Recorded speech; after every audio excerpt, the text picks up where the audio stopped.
నిజామాబాద్ జిల్లా ఎడపల్లిలో తమ న్యాయమైన డిమాండ్లను పరిష్కరించాలంటూ ఐకేపీ వివోలు తహసీల్దార్ కార్యాలయం ఎదుట ధర్నాకు దిగారు. నిరవధిక సమ్మె చేపట్టి 20 రోజులు అవుతూ ఉన్న ప్రభుత్వంలో ఎలాంటి చలనం లేదని, కొన్నేళ్లుగా తమ న్యాయమైన డిమాండ్లను పరిష్కరించకుండా ఖాళీయాను చేస్తున్నారని మండిపడ్డారు.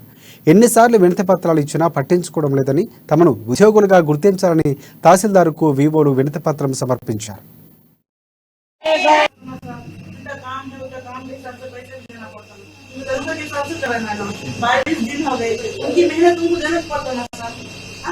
రోజులైంది వాళ్ళు దీనికి కూర్చొని సమ్మెకు, కానీ ఎవ్వరు కూడా ఏ సర్కారు కూడా వాళ్ళని గుర్తించట్లేదు.